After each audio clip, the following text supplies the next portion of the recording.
Pompton Junction Station. Pompton Junction is a former railroad station and active railroad junction in the borough of Pompton Lakes, New Jersey, United States. The station is located on the New York and Greenwood Lake Railway and the New York, Susquehanna and Western Railway, both subsidiaries of the Erie Railroad. Pompton Junction contained two side platforms at a diamond crossing, with a station depot on the Susquehanna Railroad side and a station canopy on the Greenwood Lake side. A railroad tower with the telegraph call letters PJ was present on the Greenwood Lake side of the station. The station opened with the construction of the Montclair Railway, a subsidiary of the New York and Oswego Midland Railroad, on January 1, 1873. The Erie Railroad closed the station in November 1921 for a few months, before reopening again in January 1922. On the New York and Greenwood Lake side, the Erie closed the station for good in September 1930, and the Susquehanna Railroad station burned down on May 8, 1941. History. Opening. Pompton Junction Station began service on January 1, 1873, once the Montclair Railway, a subsidiary of the New York and Oswego Midland Railroad, was completed to the station at Monks near the current Monksville Reservoir. The New York and Oswego Midland had finished their tracks at the site by April 1871, with further extension westward soon following. Service on the Midland side began on May 1, 1872, with a stretch from Jersey City to Middletown, New York.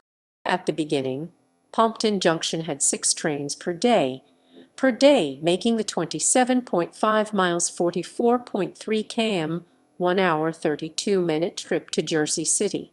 Construction of the Pompton Junction stop caused immediate construction of businesses and a community around the station. A new hotel began construction that would serve 50 guests. This would eventually become the Passaic County Hotel. Several streets were also graded in the area for horse travel and housing. Some residences were put up nearby. At the beginning of service, the railroad lacked a proper depot, and there were already plans to ask the railroads for one. However, the newly named New Jersey Midland Railroad was already in bankruptcy, and in September, a deal had to be made for the railroad and the receiver of the debt to operate the railroad between Jersey City and Unionville, New York, to help keep service alive on the Susquehanna side. Under the deal, all service from Pompton Junction to the east would be operated by the Midland, while the service west of Pompton Junction would be run by the receiver. 1874 shootout. Pompton Junction received national media coverage in June 1874 after the railroad suffered a series of thefts at the station. Thieves stole in all $600 1874 USD worth of metals and clothing from rail cars and locomotives. Armed with arrest warrants, William High, a special police officer from Paterson, with a man named William Murphy, came to Pompton Junction to investigate. Murphy went to the back and High the front of the house where the gang were staying.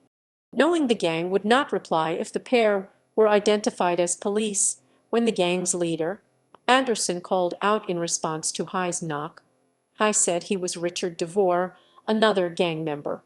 However, Anderson's wife recognized the voice was not DeVore's and alerted her husband. Murphy heard the conversation and alerted High, who retreated to the nearby road, but Anderson, shooting from the second story, hit him in the chest. High fell while Murphy informed Anderson, who had come downstairs, that he had shot a police officer.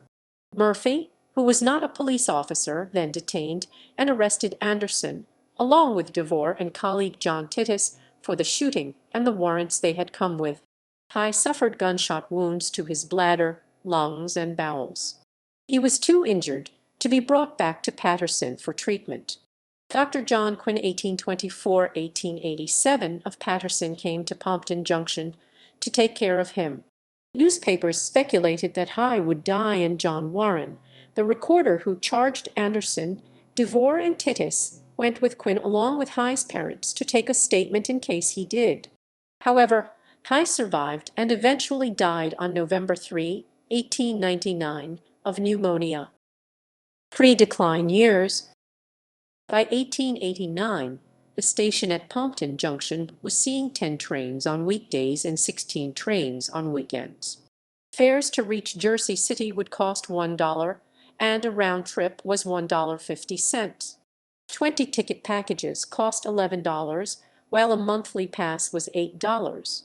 The Erie Railroad, which had taken over the Susquehanna, helped promote the fact that at Pompton Junction a person could go fishing and swimming, along with excellent views of the Wenatchee Valley. One hotel and 2 boarding houses were available for travelers who wished to stop at Pompton Junction. In April 1893, John Titus, one of the 3 charged in the 1874 theft ring at Pompton Junction, was killed in the Woodside section of Newark. Titus, who was working as an engineer for the New York and Greenwood Lake Railway, primarily in the shop.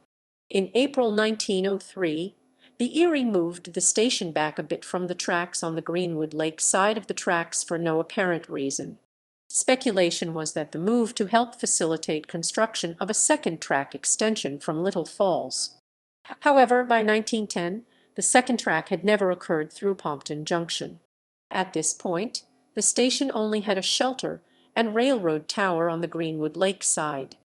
A secondary platform was south of the junction as well. A 2-story station depot and freight stop had been abandoned by then. Thieves ended up breaking into the station in 1902 and 1908. In the latter situation, John Storms of Pompton stole $29, a hat and a golden watch from Pompton Junction. He also broke into the Straight Street depot of the Susquehanna Railroad. Decline and multiple closures. In January 1917, the borough of Bloomingdale and Pompton Lakes agreed in Butler to prod the railroads for the construction of a new station at Pompton Junction. All municipalities involved felt that the Pompton Junction facilities were inadequate for use, as inclement weather would make things worse for commuters. The communities would reconvene in February 1917, and within days, the Erie put in new walkways and bridges for passengers to use to access the Pompton Junction station.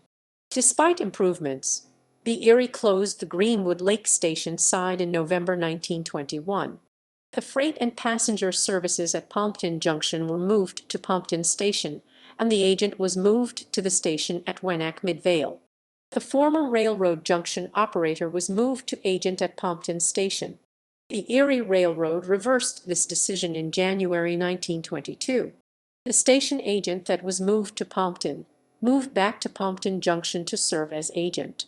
In November 1929, the Erie Railroad announced that they would be automating the railroad junction at Pompton Junction.